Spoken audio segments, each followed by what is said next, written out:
Hi everyone, welcome back. Thanks for joining us today. We've got a brand new story to share with you. So let's begin. My name is Dustin.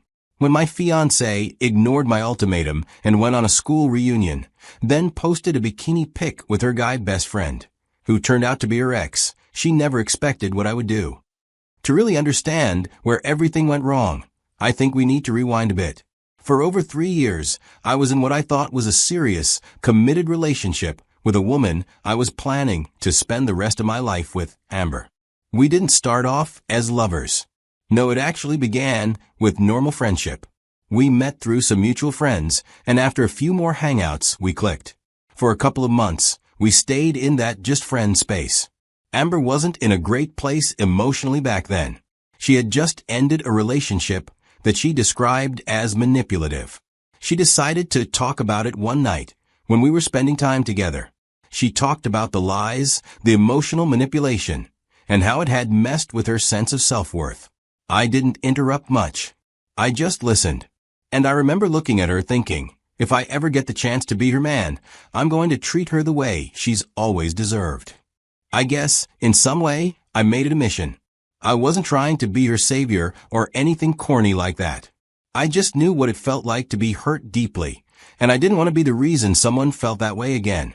So when things naturally moved from friendship to dating, we built our relationship with a kind of care and intentionality that I hadn't experienced before. We took our time to understand each other's patterns, temperaments, and goals.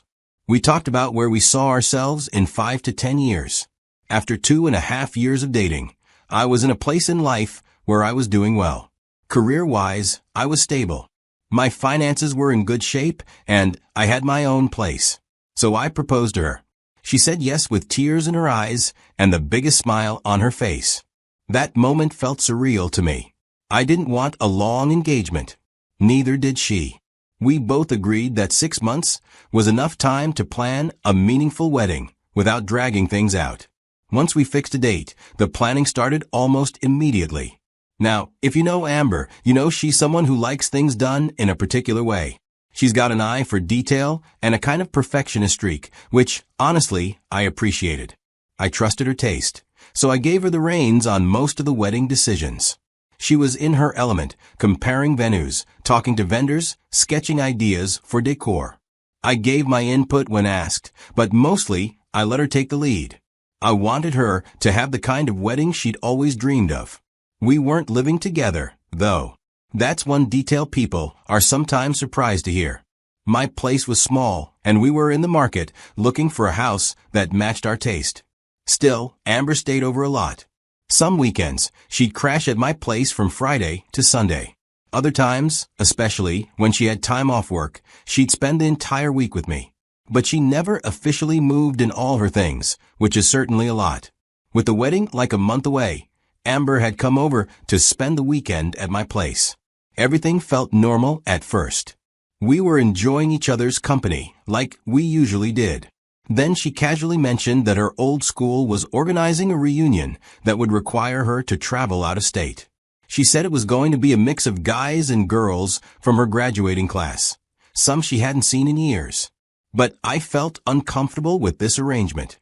I asked her plain and simple, with the wedding just weeks away, do you think this trip is really necessary? Instead of answering thoughtfully or even acknowledging my concern, she laughed and said, it's just a harmless catch-up with old friends, nothing serious. According to her, it would only last a couple of days, and she'd be back before I knew it. Now, I wasn't trying not to be understanding, but the whole idea of her going off alone on a trip weeks before our wedding, to hang out with a group of people I didn't know, especially some of whom were clearly male, just didn't feel right. So I told her, as calmly and respectfully as I could, that it made me uncomfortable. But I don't think she was looking to hear me out, so I let things be. We didn't fight that night, but the energy changed. The conversation fizzled out, and we kind of just moved on with the rest of the weekend like nothing happened. A few days before the reunion trip, Amber had been going on about. That weekend, she was at my place again. Things weren't exactly tense between us after our disagreement about the reunion, but we hadn't revisited the conversation yet. I thought she would probably be taking time to reflect and understand my concerns. Then we talked things through like adults. That Saturday afternoon, we had guests, a married couple we were both close to. While the guys, me, and the husband, were hanging out in the living room, Amber and the man's wife stepped outside to have one of their so-called girl chats. We'd been casually talking, just guy stuff. But in the middle of the conversation, Amber's phone, which was on the coffee table, kept buzzing nonstop. I ignored it at first. You know how phones can get.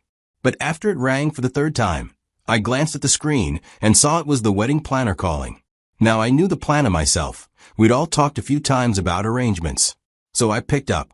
She was calling to confirm some updates Amber had requested.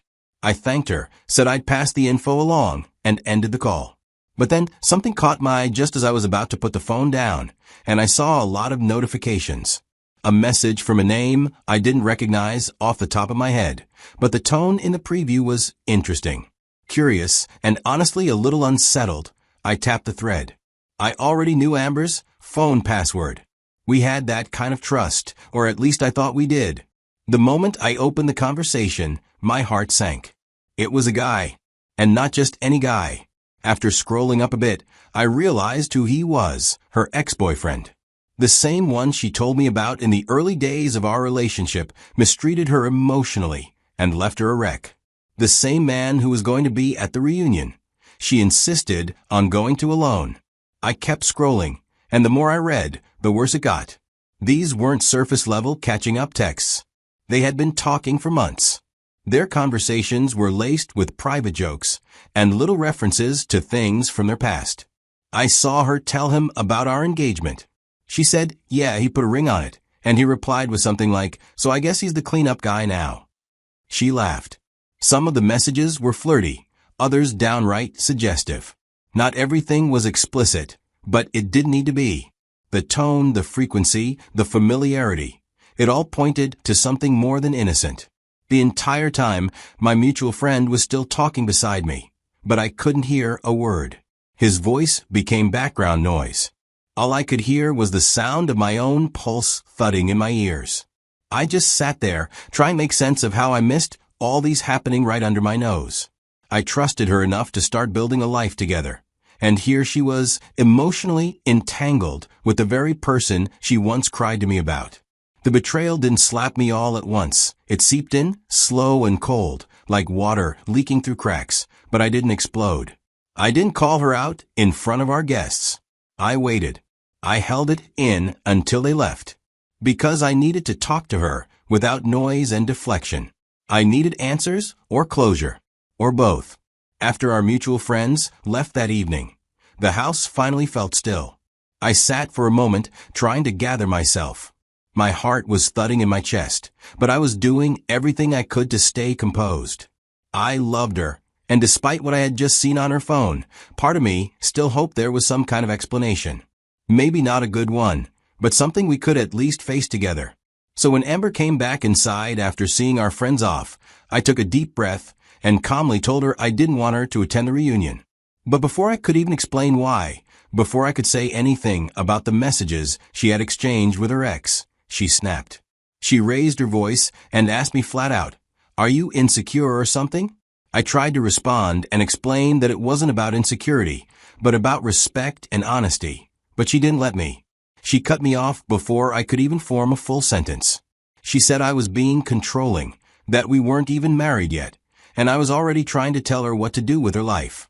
She said it like I was some tyrant trying to keep her locked in a cage. I stood there, mouth half open, completely stunned. I didn't get the chance to say anything about the messages I had just seen. I didn't even get to ask her if she was willing to be honest. She didn't want to hear it. She didn't want to understand where I was coming from. And then, just like that, she turned around, went into the guest room, and started packing her things. My mind was too numb to catch up with everything that had just happened. Within a few minutes, she had stormed out of the house and was gone. I sat there on the edge of the couch, staring at the door she had just walked through. Everything felt like I was watching a movie. That moment broke something in me. I was even willing, somehow, to offer her another chance if she could just be honest and own up to what I saw. That's how much I loved her. But she didn't even give me the chance to speak. And right there, in that silence, after the storm, I knew in my heart, we were done. She might not have realized it yet, but something had broken that couldn't be repaired with apologies or sweet words later. She didn't respect me enough to talk. And without respect, love isn't enough. The house felt like a graveyard after she stormed out that day. The next morning, I woke up with a weight on my chest. I knew what I had to do. The first thing I did was open up my banking app and remove every single cent I had contributed to our joint wedding account. That money had been for us, for our future. And now, it didn't make sense to let it sit there like we still had one. I didn't want to wait around and find out she'd used it to fund her little reunion getaway, or worse, book a honeymoon I wouldn't be part of. Once the funds were safely out, I called my parents. It was a short call, but a heavy one. I told them straight, there's no more wedding. My mom and dad were shocked. When I explained everything, they told me that they're with me. We didn't talk after she left. Not even a hey, are you okay, or a let's talk. One morning, I was at home, minding my business, just trying to keep my mind off things. I hadn't gone through her social media since the fight, but for some reason, I opened my app that day, and what I saw was a beach photo of her in a bikini with her ex. They were side by side, smiling like they were on some romantic getaway, and he captioned it just like old times, and tagged her in the post. My heart broke. The little part of me that still hoped that maybe we could talk things out died right then. That photo wasn't just disrespectful. It was a slap in the face. A final confirmation that she never cared enough to consider how her choices would affect me. She made her decision. I opened my contacts, blocked her number, deleted every message, every photo, and removed her from my life like she was never in it. I didn't sleep much that night, but I didn't cry either. I just kept reminding myself, you did the right thing. In the days that followed, I focused on surviving emotionally. I deleted our shared playlists, unfollowed her friends, and avoided the places we used to go. Anything to stop thinking about her. A few days after that reunion, my phone lit up with a message from Amber, but it was an unsaved number. She started off by saying that ever since she stormed out of my place in anger, I hadn't bothered to reach out. She said I'd cut her off too fast, that I didn't give her a chance. That pulling the wedding funds from our joint account and blocking her was an overreaction. She said it hurt her. I read it in silence. No reaction. And then I locked my phone and went back to what I was doing. A few hours later, another text came in.